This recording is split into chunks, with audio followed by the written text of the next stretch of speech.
Hey guys, welcome to the Ancients YouTube channel. I'm Tristan Hughes, your host. In today's episode, we're going to Southeast Asia, to the largest temple complex ever built, Angkor Wat. Angkor Wat is a medieval monument constructed some 1,000 years ago, originally as a Hindu temple. But its origins stretch much further back to the ancient period and the story of how Hinduism and then Buddhism spread into Southeast Asia following the collapse of trade between India and empires further west, such as the Roman Empire. It's an extraordinary story, and to tell it, I was delighted to get on the podcast the one and only, the acclaimed historian William Dalrymple. William has recently written a new book all about ancient India and how it was at the center of the ancient world. A really great conversation, and I hope you enjoy. Let's get into it.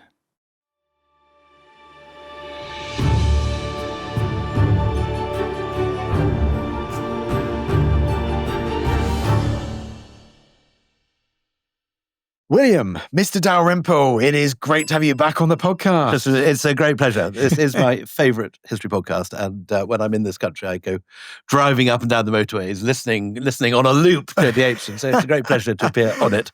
Well, we are, as you say, we are the number one very nerdy ancient history podcast and proud. That is our mission. We are talking about Angkor Wat today and also the journey to how Angkor Wat emerges. I mean, it's extraordinary structure. Is it the biggest Hindu temple in the world? It is. The biggest Hindu temple in the world and the greatest Hindu empire in the world is not in India, but in Cambodia, in Indochina. And just to give you the scale of it, I think Angkor Wat is not just the biggest Hindu temple in the world, it's the biggest medieval religious structure in the world anywhere.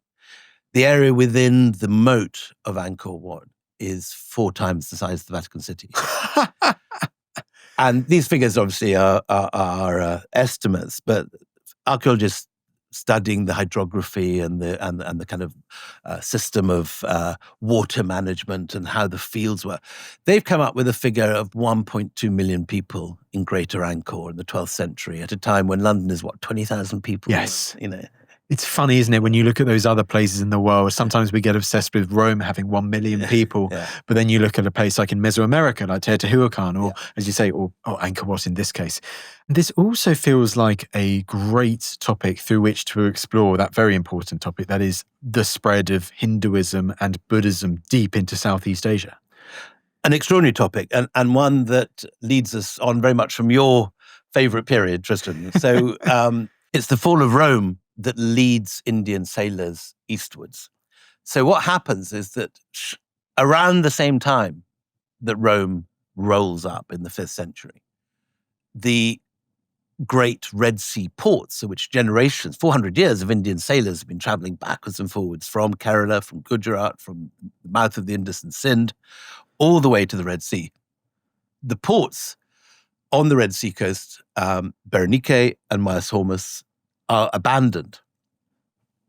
Possibly, some archaeologists are now thinking about the Justinian plague as being the sort of period. It's not immediately on the fall of Rome, but it dries up. You get much less traffic. You also get a Sasanian Persian blockade, which stops a lot of the Western ships easily reaching India. And we have, from Buddhist sources, clear evidence of enormous rivalry between Persian and Byzantine sailors. There's one story about a Byzantine ship which gets blown off course and lands in Sri Lanka. And we only have the Greek version of the story. And in their version, they arrive at the same time as the Persian ship, and they're both hauled before the emperor. And the Persians say, "We are the king of kings."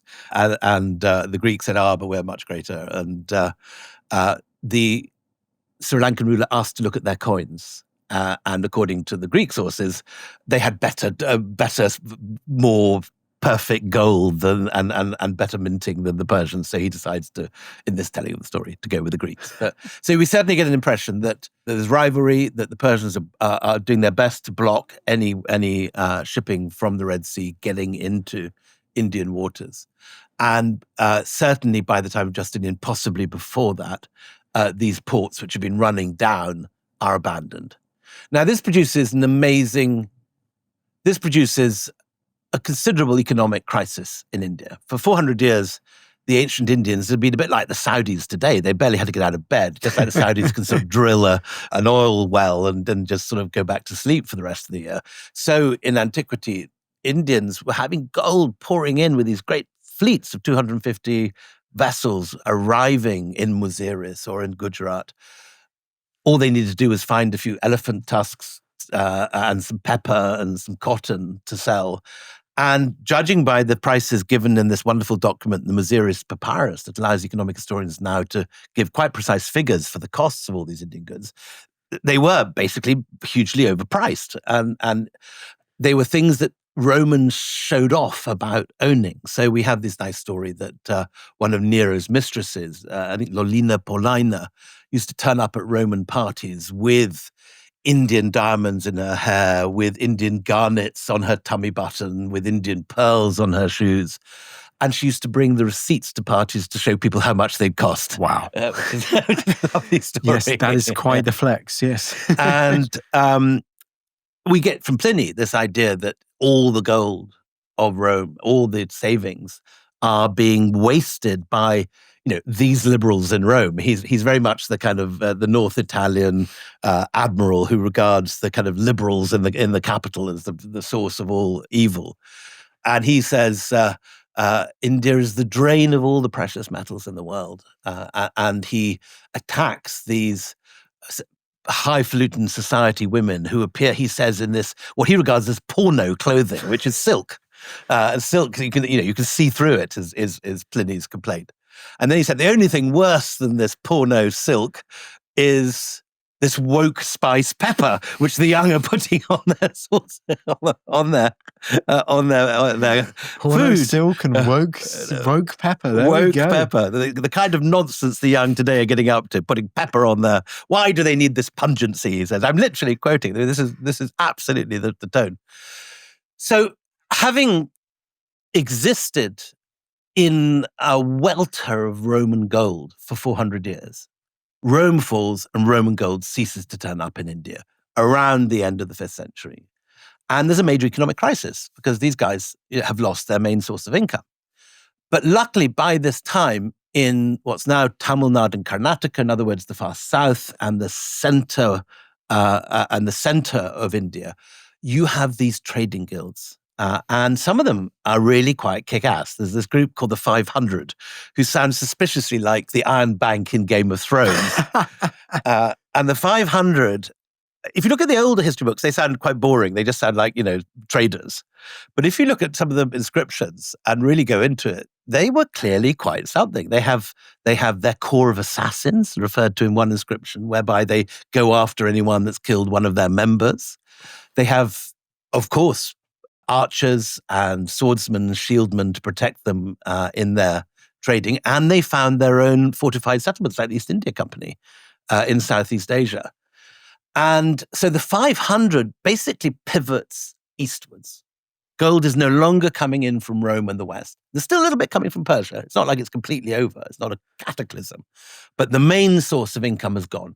These Westerners who couldn't grow pepper, who loved silk, who loved cotton, who loved also nard from the Himalayas, which is a sort of musk, and malabathrum, which is another thing used in Roman perfumery. All these luxuries have stopped coming. And the 500 pivot eastwards. And you see in the 5th and 6th century, the ports of Mamallapuram, south of Madras, and Nagapattinam, further south, begin to grow. And the 500 and the other trading guilds, often Tamilians, begin to settle on the estuaries of Southeast Asia. And they have their little settlements on the coast near the Malacca Straits, in the Mekong Delta, near the gold mines of Sarawak. And we find these little Tamil inscriptions and touchstones of Tamil gold workers who have come along on these trips and are clearly working the gold at the site. And they become very powerful. And initially, you have temples, both Hindu and Buddhist, being founded at the mouths of rivers in these estuary ports, apparently small and probably for the use of the Indians. But in time, it spreads, and these religions take off. And so from the 5th and 6th century, particularly in Pew Burma, on the coast of Malaysia, on the Malacca Straits, and most spectacularly at a site called Ok Eo, which is now in Vietnam, and Angkor Wat, which is now in Cambodia, but both of which are on the Mekong Delta. You get signs of increasing Indian influence in terms of merchants, but later in terms of Brahmins, who are reported by the Chinese ambassadors to be appearing in ever greater number at these courts. And you begin to get inscriptions in Sanskrit turning up from the 5th century. And some of the earliest ones are in Java, where you have this character called Suryavarman, which is a Sanskrit name, talking about his granddad, who's called Kodunga, which is a Southeast Asian indigenous name. So it's not that there's been any sort of invasion of Indians. It's just that the locals have adopted Sanskrit. And forgive my ignorance, because I hear the name Brahmin all the time, and whether it's with Alexander the Great or even today. So Brahmins, I don't want to butcher it, but I know they're an important kind of caste in Hinduism, but also they can be advisors, philosophical figures, kind of influential figures in society. So they are the topmost caste, they're the priestly caste. Sorry, caste. They are important because in Vedic Hinduism, unless you have a Brahmin making your sacrifice and aligning it with the heavens, the gods don't receive it. Right. So they're a crucial mediator between God and man, and they speak the language of the gods, which is Sanskrit, or they read and understand later in history. So these guys, who are often at the same time the administrators of the kingdom because they're literate, they arrive in Southeast Asia and they bring to the table a number of things. They first of all bring the idea of Hindu kingship. And so no longer are you just a Kodunga sitting with your soldiers controlling a waterfront estuary where traders are turning up. Suddenly you are Suryavarman and you have a relationship with Lord Shiva. And these Brahmins not only bring administrative finesse from kingdoms in India, they bring literacy. And so we get this South Indian script, which is originally Pallava Grantha. This arrives in Southeast Asia, and this curvilinear, these rounded letters, which you see developing in India into Tamil and Malayalam in Kerala, form the basis of every single pre-Islamic script in Southeast Asia. So Pew, Mon, Khmer, Thai, all these different scripts develop from this South Indian version of Brahmi that's specifically developed to write on palm leaves. North Indian scripts have that straight line and the letters drop down. But if you do a straight line on a palm leaf, you rip it. So a new form of Brahmi is developed that has these curvilinear circles, and you go round and round with these different letter forms. And this is what passes on to Southeast Asia. So first you get the traders, then you get the Brahmins, then you get literacy, and finally you get Sanskrit. So you get this language of the gods, which originally was only used for the Vedas, was jealously guarded by the Brahmins for holy purposes, and is the language in which the early hymns, the Vedas, are written. By the 5th and 6th century, which is exactly the period that these Indians are beginning to appear in some numbers in Southeast Asia, and we find their DNA in the archaeological record. There are different chromosomes appearing in bones at this period from Indian groups. Not all of them, incidentally, Brahmins. You can tell that there are all sorts of Indians arriving. In the written sources, we just hear about Brahmins because they're writing about themselves. but the archaeology reveals there's actually all sorts of lower caste groups arriving at the same time and trading and intermarrying. And by the 6th century, Sanskrit is widely understood and widely learnt across Southeast Asia. And you have this period when Sanskrit becomes the language of culture and government for courts all the way from Kandahar to Bali. Wow. And it's used not just for sacred purposes, but in secular administration and for general high cultural purposes. So like Latin in the Middle Ages in Europe, or like French in Russia in the 19th century. All educated people learn Sanskrit. And you get particularly in the Khmer kingdom, which is the most powerful Hindu kingdom in Southeast Asia, which gets going in the 7th century and really accelerates until by the 12th century, you've got Angkor Wat being built. In that kingdom, you have a real connoisseurship of Sanskrit. It's not that they're speaking sort of pidgin Sanskrit that's less good than the stuff that the Pallavas are writing over the sea in India. You get the impression that these guys are deeply proud of being part of this sophisticated culture. And so there's a kind of nerdiness about Khmer inscriptions that's not there often in Indian ones, whereby they're boasting about their literacy in this language. Just like, I suppose, Tagore mastered English and wrote, better than many English people, and more recently Arundhati Roy and Vikram Seth and Salman Rushdie mastered English and beat the English to the Booker Prize many years. So in Southeast Asia at this period, in the 6th, 7th, 8th centuries, you have the Khmers taking to this like ducks to water. And one of the most beautiful little temples in Southeast Asia is a place called Bante Sray, not far from Angkor Wat, far smaller, but it's the Prime Minister's private temple. And he puts up on one lintel the reading list that he wants his younger brother to learn. So you have him showing off all the different texts. And some of them are, the kind of mainstream Puranas that you'd expect to find. Some of them are quite sort of niche Tamil Amma stories that are not even known in Andhra Pradesh, but which, somehow are being celebrated here on the Mekong. And so it's an extraordinary, it's a rare moment in history because, as you know from your wonderful podcast, most empires influence other places by conquering them and ruling over people and importing their languages and their religions and their forms of administration. What you get in Southeast Asia in the 5th, 6th century up to the 12th century is Southeast Asians taking to Indian languages, Indian religions, Indian philosophies, Indian artistic forms, Indian dance, Indian music, Indian temple shapes, not by conquest, but by sheer sort of a love of the cultural sophistication that they're witnessing. And they master it and make it their own. And very soon, you find that within a generation or two, the images are specifically Khmer. That, couldn't possibly be done in India. There's something different. That Vishnu's wearing a sampot, which is the particular Khmer waist wrap. He has the physiognomy of a Khmer, not an Indian. And then something even stranger happens. By the 9th century, you have two great kingdoms in Southeast Asia. You have Srivijaya in what's now Indonesia, which is like a sort of maritime confederacy. They control all shipping coming backwards and forwards along the Malacca Straits. And if anyone doesn't pay the toll, it's a thalassocracy kind of thing. Thalassocracy, that wonderful word that we have too few options to. We're coming to the other great word later on, which is quincunx, but we'll save that for later. Two very good words for this podcast. But yes, it's a thalassocracy, and that is largely Buddhist.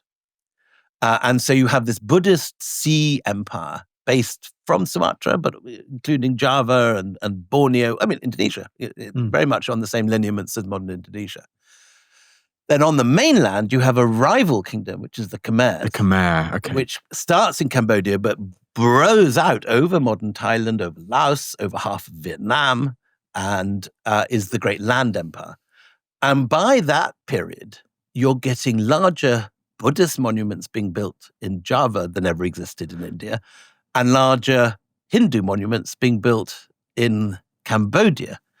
And contrary to what many nationalistic Indians are taught in their history textbooks, the greatest Hindu in the empire, the greatest and most powerful Hindu empire in the world is probably not the Guptas. It's actually the Khmers. Khmers have a greater land area under their direct control and administration than the Guptas. So is this the context with the Srivijaya in Indonesia, Buddhist? Is that the context? I'm guessing you got that great monument of Borobudur there, but with the Khmer, that great land power as Hindu at that time, is that the context for the building of Angkor Wat? So to get there step by step, we get around the same sort of time as Charlemagne is taking on the Holy Roman Empire, about 800. Okay, we're dipping our toes, but we don't mind it. Okay, in Rome, a similar sort of character, Jayavarman II, has come to power in Cambodia.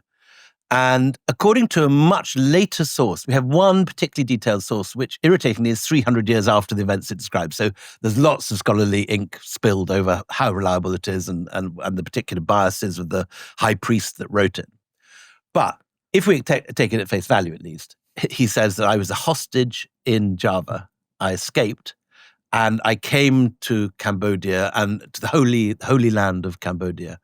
And on the hill of the lychees at Phnom Kulen, I founded the Angkor Dynasty. That's simplifying a long and complex inscription, which is the most argued about artifact in Southeast Asian history. And I'm sure all Khmer specialists will be arguing with each one of those individual items I just said. But there it is, that the Jayavarman II claims to have been a hostage in Java. The Java he talks about is now thought to be Java, rather than there's various other theories of what they could be different places. And he founds the Khmer Empire. And it's quite likely, given the chronology, that he had seen Borobudur when he was in Java, and that he brings this idea of step pyramids to the Khmer heartland. And the first one I have visited in Phnom Kulen, which is a great place to go. It's a day's journey north of Siem Reap and where Angkor is. It was the last stronghold of the Khmer Rouge. You have to be quite careful. There's still landmines sort of dotted around the jungle.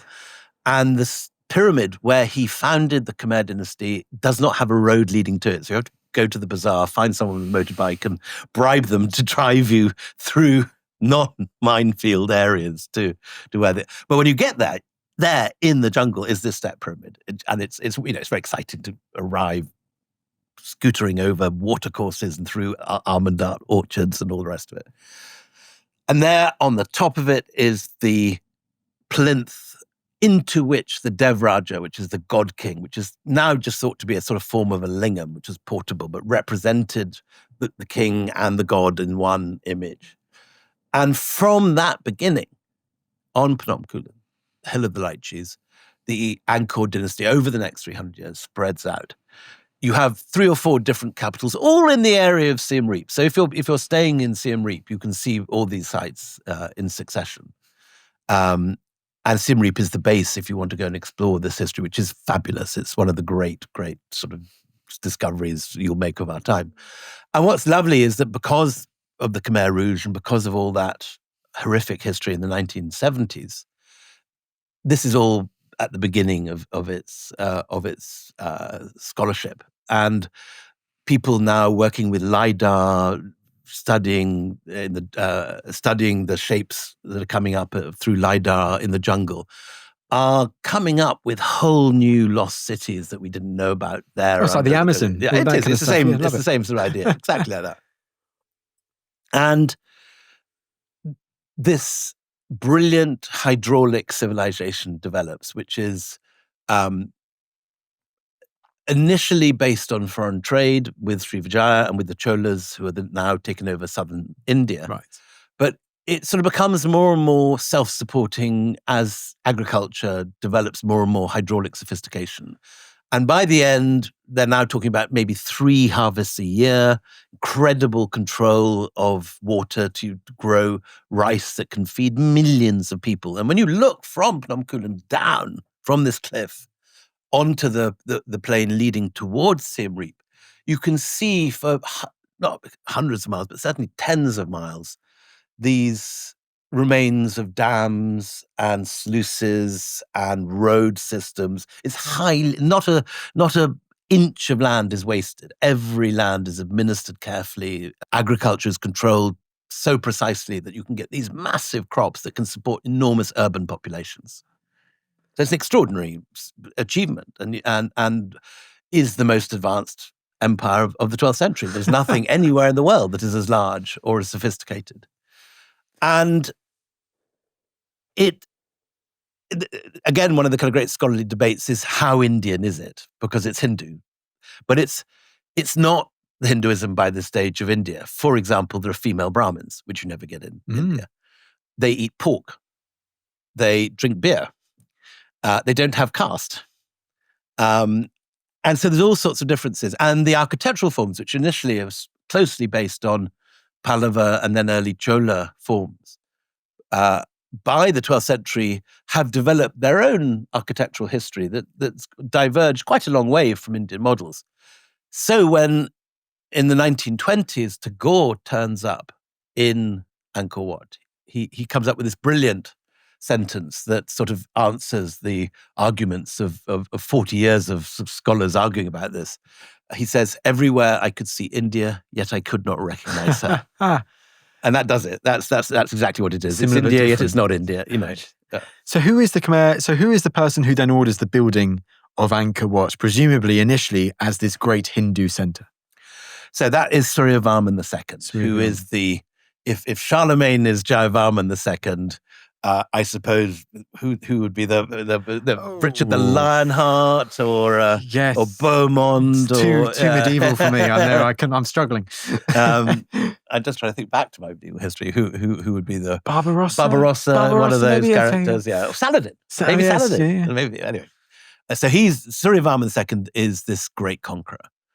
And he builds the largest Hindu temple in the world. And it is like many of the sites I've heard you talk about on the ancient sort of megalithic sites. It's all arranged with the setting sun and the rising sun. It's like Newgrange or Mace Howell. Newgrange, but on sort of 10,000 times the scale.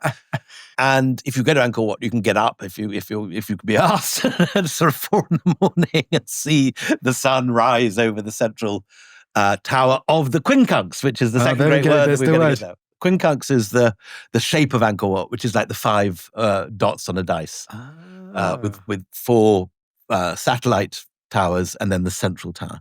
But again, as a measure of how different Hinduism has become in the Khmer Empire, the central tower contains the ashes of Suryavarman II. Now, in a Hindu temple, you never have the ashes in the main temple. Ashes are considered sort of unclean and polluting, and they're on the ghats next to the river or in a chhatri in a cenotaph. But at Angkor, the more like a stupa in a sense, more like a Buddhist stupa. So Angkor Wat is originally a Vishnu temple. Today, it's a Buddhist temple because Hinduism has disappeared from Southeast Asia, just as Buddhism has largely disappeared from India. And initially, you have this world where Hinduism and Buddhism are coexisting in both places. But over the course of the 9th, 10th, 11th, and finally 12th centuries, Hinduism begins to die out in Cambodia and the Khmer lands. And Suryavarman is, in a sense, the peak moment of Hinduism, after which Buddhism is triumphant. And Jayavarman VII, who builds the Bayon, is a Buddhist. Meanwhile, in India, the last of the great Buddhist dynasties are the Palas. Now, we haven't talked on this podcast, that we did on the last, about the new British Museum show, which has just opened in London at the British Museum.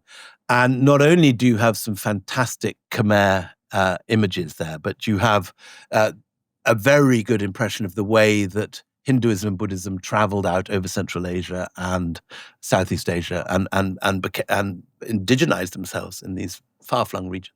Do we know much about the building of Angkor Wat itself, like the local building materials? I mean, you mentioned how, yes, aligned with the sun, almost like Newgrange and Mace Howell. But with those building projects, I always think about how much time and effort and how important the actual building was for those people. Do we know much about the actual construction of Angkor Wat? We don't actually have any inscriptions, I think, which give the sort of details that we'd like as archaeologists. We don't have the names of the masons or the shifts in which they're working. But I think there's been a lot of work done on Angkor because it is this spectacular site. And there's a wonderful centre of scholarship in Siem Reap, which is the École Française Extrême-Orient, who've been studying this since the 1920s, I think. And there's an awful lot of work being done on it, but we don't actually have inscriptions that lay it all out very neatly for us. The Khmer inscriptions are grammatically perfect and orthographically perfect and written in perfect Sanskrit, but they're quite opaque to us when they're giving the history. There's not the sort of details that we as historians long to know about the construction process or the shifts of the workers or how long it took. We estimate probably 50 years, but which is about the same as one of the great Gothic cathedrals. Wow. Yeah. And also, so the imagery within Angkor Wat, within the Great Temple itself, so within the 5 towers, is the imagery largely of Hindu mythology and the big stories and epics of Hindu mythology? So there's an extraordinary extent to which the imagery within Angkor is the core Hindu texts drawn up in North India in the 1st and 2nd centuries. We've talked before about Mathura and the Kushans. So during that period, you get the stories of Krishna and the Yadav clan incorporated into the Mahabharata. That's all there in Angkor. And we have a spectacular whole long corridor full of the Battle of Kurukshetra, which is this sort of Ragnarok, the great apocalypse battle of the Mahabharata. But you also have another equally long corridor, about, not quite half a mile, but heading on for that long. These are very, very long sculptures in tiny, shallow relief, beautifully done, which shows the other great battle of the Indian epics, which is the Ramayana War, when they trying to rescue Sita from Ravana in Lanka. And that's all there over a different wall. And then we get the stories of Krishna. So all these stories which were dreamt up in and around Delhi and Mathura and the Doab appear transplanted 6,000 miles to the east, but perfectly, faithfully represented in Angkor Wat. Because we don't have the time to cover the whole story of Angkor Wat, I kind of want to focus on the origins as we have done in the early story, so that when it is built by Suryavarman, Suryavarman, sorry, Suryavarman the second. Suryavarman the second. My Age of Empires 2 knowledge is letting me down. So I know there's a campaign that you can do with him. But if we focus then on that early period and the Suryavarman instead means protected by the sun. Varman means protected by, and Surya is the sun god. Yeah. But I want to ask, if we focus on this earlier period, then why, when he's built Angkor Wat, is it functioning more than just a temple? Is this an important place for him to reside in? Or what do we know about that? The importance of Angkor Wat for Suryavarman. Suryavarman. I'm so sorry. Just think of it. Suryavarman. Okay, there you go. So yes, so the central area of Angkor, which is the area within the moat, is the sacred zone. And that is the area which was reserved for ceremonial and ritual purposes, and where ultimately Suryavarman is buried. Beyond that, there you have Greater Angkor, which is an area which ultimately may well have extended almost as far as Phnom Kulam, where Jayavarman II starts the empire 400 years earlier, where you have what was probably the largest urban area in the world in the 12th century, where you had these very highly organized groups of people living a sort of semi-urban, semi-rural life, where everything was centered on rice and the planting of rice and the transplantation of rice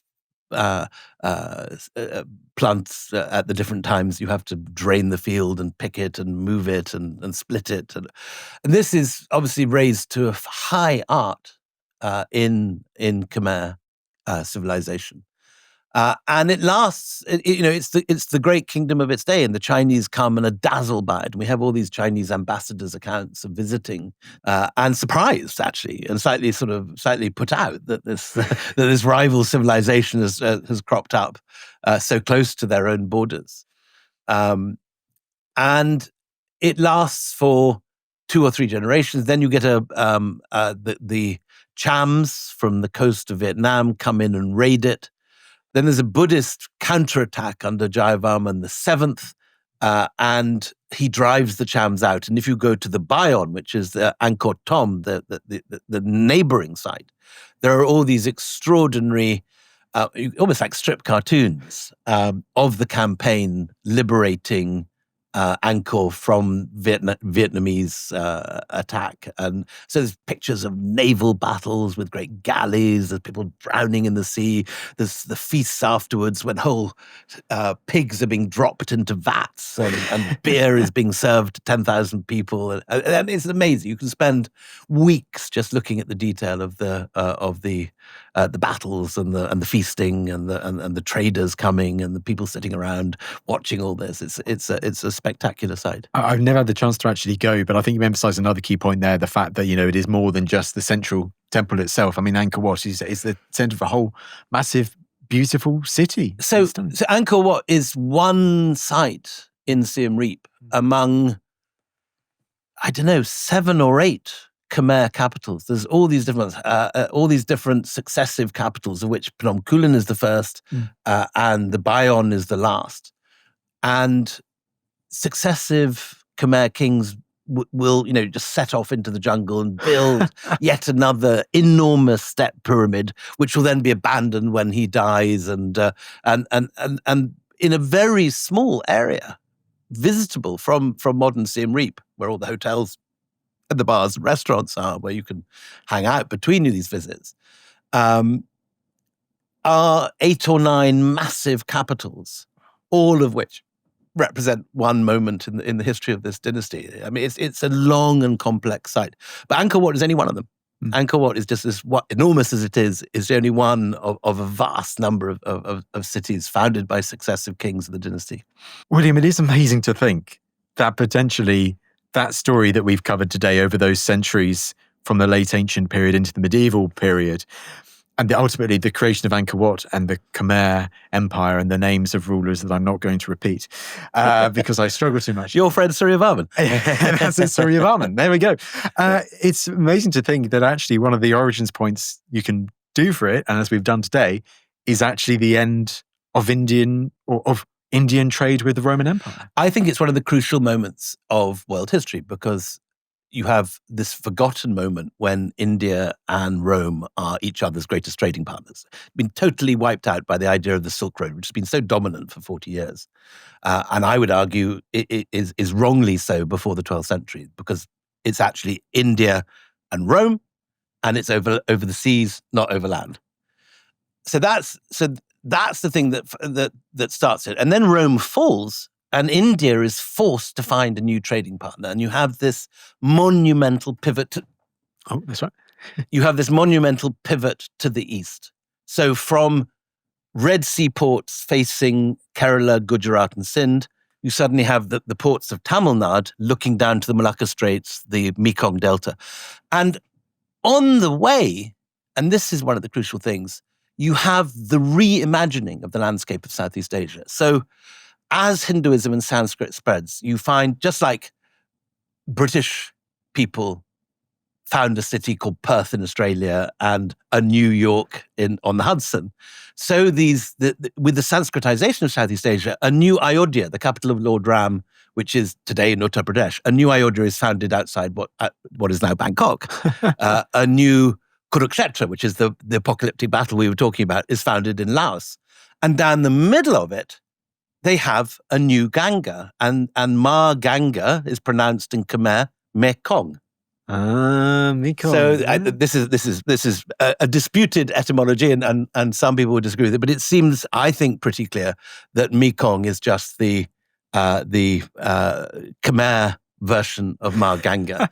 and at the Phnom Kulen, where one of the headwaters of the Mekong emerges from a spring, someone has carved the riverbank with lingams and yonis, this male and female principle. In other words, sacralizing the water and turning it into an Indian holy river as it emerges from the ground. Well, William, what a way to end this chat. It's been fantastic once again to have you on the podcast. Last but certainly not least, your book is called? My book is called The Golden Road, How Ancient India Transformed the World. It's coming out in paperback this month in Britain, and it's published in hardback this month in the US, where you are now, I see, very nearly the most popular podcast there. So congratulations. Just you wait. I will get over to the States one day very soon, and I hope to. William, it just goes to me to say thank you so much once again for coming back on The Ancients today. Thank you.